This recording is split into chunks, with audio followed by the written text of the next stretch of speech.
Abortion is a crime. এটি একটি দণ্ডনীয় অপরাধ। এই গল্পটি শুনলে পরে যদি কারোর মানসিক অবস্থায় আঘাত ঘটে, তাতে আমি দায়ী নই।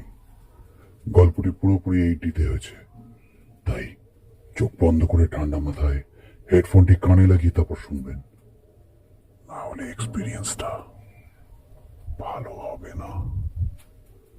এক রাতে মায়া তার বাচ্চাকে ঘুম পাড়াচ্ছিল। কোমলভাবে সে বাচ্চাটিকে আগলে ধরে এক অদ্ভুত গান গাইছিল।